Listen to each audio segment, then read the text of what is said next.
The cries that you hear now are from TV executives all over the world freaking out with their hands on their heads, saying to themselves, will we have a World Cup without Lionel Messi? Especially the executives down in Buenos Aires and throughout Argentina. Argentina are on the verge of becoming the biggest nation to miss a World Cup since France laughably missed the '94 World Cup here in the United States, only to then be motivated and galvanized to win the succeeding World Cup on their home soil in 1998.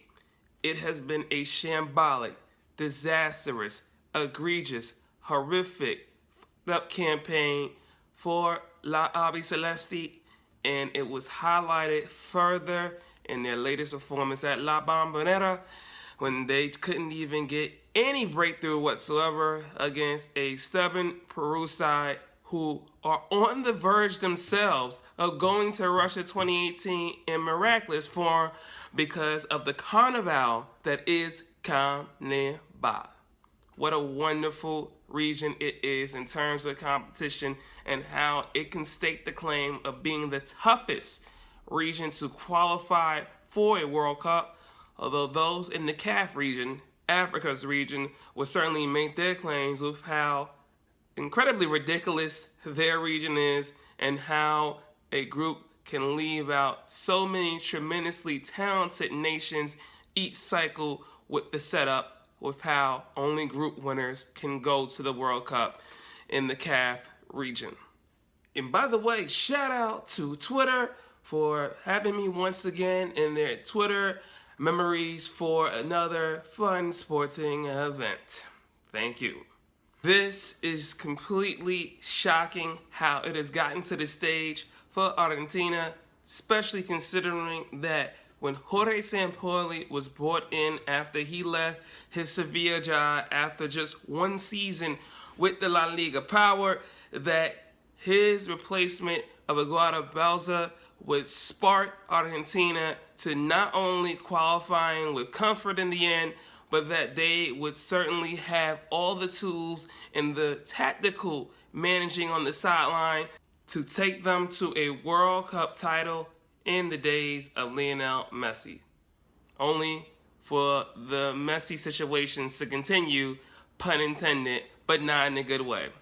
Last night was a prime example of the mess that Argentina's campaign has been this entire CONMEBOL cycle, when Lionel Messi did everything he could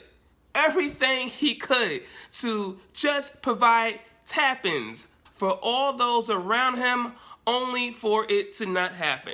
And it makes it particularly worse for Sampaoli right now, considering that both Mauro Icardi and Pablo Dybala could not be used at all, considering the injury to Gago, preventing him from bringing on final substitutions. But it is the indictment in general that Mauro Icardi wasn't started ahead of Dario Benedetto, who missed his share of chances and is getting slaughtered, just like Lucas Alario and just like Gonzalo Higuain, who was fittingly left off the squad because it was just time to cut bait with him.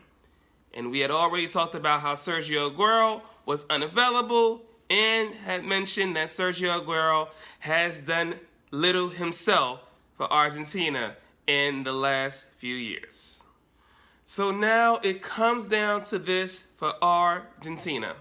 They still control their own destiny, and with a win in their final match, could go to Russia 2018.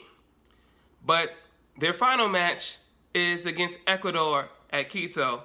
Ecuador virtually got eliminated last night by losing in devastating fashion to Chile when they had leveled from Ibarra's goal to cancel out Eduardo Vargas' tally, only for Alexis Sanchez to fittingly produce the winner and keep Chile's hopes alive of not being a Copa America champion, not in a World Cup.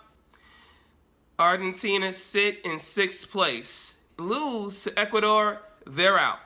they are completely out of the World Cup, and that is a realistic possibility with how difficult it is to play in Quito, always with the elevation being high, and Argentina has struggled mightily throughout this entire campaign, especially away from Argentina.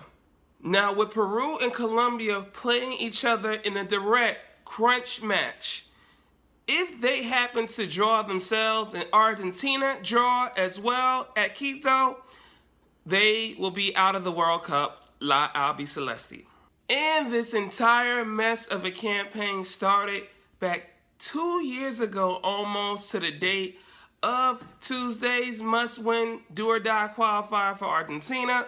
Back on October 9th, 2015, Ecuador went into Buenos Aires and beat La Albiceleste 2-0, although Lionel Messi was injured and unavailable for that match. But that was the sign of the end for Tata Martino's reign, and just an omen of what was to come for the disaster that it has been Argentina in this World Cup qualifying cycle, a cycle that may very well lead to them missing the World Cup and having TV executives freak out all over the world. And you still could also have a World Cup without both Lionel Messi and Cristiano Ronaldo. Seems like the United States men's national team's concerns at the moment pale in comparison to the concerns of those executives who may see a World Cup without Lionel Messi and Cristiano Ronaldo. Have your say in the comments. And especially if you're an Argentina fan, I'm praying for you right now. I really, really